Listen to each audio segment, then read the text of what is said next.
Clan Moulder, Masters of Mutation.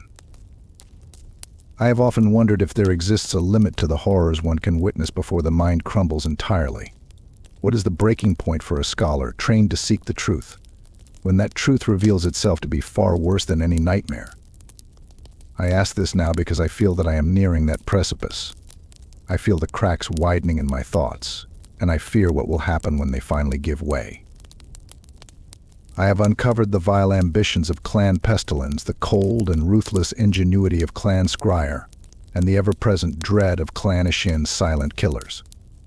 Each revelation has chipped away at my sanity, piece by fragile piece. But nothing has prepared me for the twisted, perverse creations of Clan Moulder. If Scryer represents the Skaven's technological madness, then Moulder is their biological nightmare. This clan, hidden deep within the darkest reaches of the Hell Pit, has mastered the abhorrent art of mutation, breeding unspeakable monstrosities from the raw flesh of living things, twisting life itself into weapons of war. The Hell Pit, what little is known of it, sits in the frozen wastelands to the north, far beyond the reaches of even the most intrepid Imperial explorers. It is there, in a maze of tunnels and pits dug deep into the earth, that Clan Moulder conducts their vile experiments. They are the Skaven's breeders, their beastmasters, constantly seeking to create new abominations to serve their insatiable hunger for power. I discovered the first mentions of this wretched place in the records of Kaislevite border skirmishes. The Tardum had long suspected that something unnatural stirred in the northern tundras. Reports from the frozen frontier spoke of hulking, half-rotted creatures that stalked the snow, emerging without warning to tear through villages and outposts before vanishing back into the ice. These creatures, it was said, bore the unmistakable mark of unnatural creation: stitched flesh, limbs twisted into unnatural shapes, eyes that gleamed with a sickly, green light. At first, the Kislevites believed these were the works of chaos. It was only later, after a particularly brutal engagement with a roving warband, that one of their boyars returned to the capital with a tale that would haunt him until his dying breath.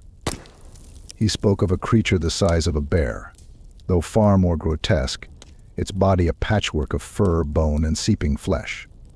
Worse still, the beast was not alone. It was accompanied by a horde of smaller monstrosities, rat-like in appearance but standing on two legs, their flesh similarly twisted and warped. Their movements were erratic, almost mindless, as if they were driven by pain more than purpose. In the aftermath, the boyar reported finding the remains of strange, unnatural breeding pits. There, in the frozen soil, were cages, some broken, others still intact, filled with the deformed carcasses of half-born creatures, each more hideous than the last. They were experiments, failed creations discarded without care. It was as if Clan Moulder viewed life itself as a tool to be reshaped, mutilated, and weaponized at their whim. This image haunted me for days after reading the account. The idea of these breeders, these packmasters, overseeing such cruel and inhuman experiments weighed heavily on my soul. But curiosity, foul, obsessive curiosity, drove me deeper into the pit. In the tomes I uncovered, there were accounts of even more terrifying creations.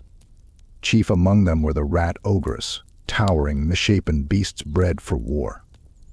I found sketches, crude but unmistakable, of these horrors, grotesque mockeries of life, their bulging muscles and crude mechanical implants writhing with unnatural strength.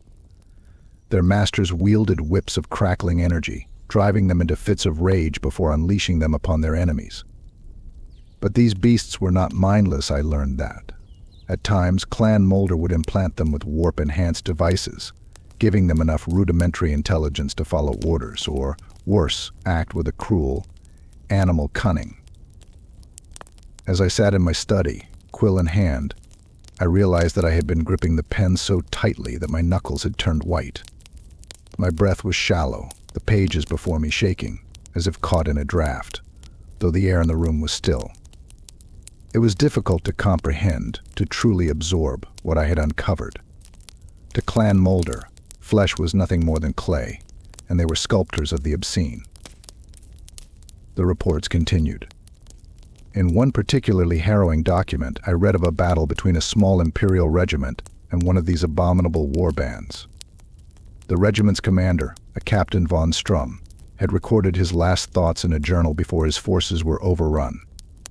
His words were frantic, disjointed, as though written in the throes of some unspeakable terror.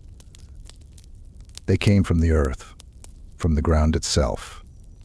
Huge, hulking beasts, stitched together like some nightmarish quilt.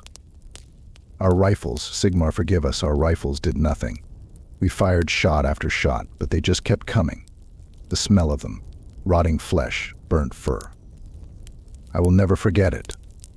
They tore through our lines like a scythe through wheat. No tactics, no mercy, just raw, unthinking destruction. It was his final entry.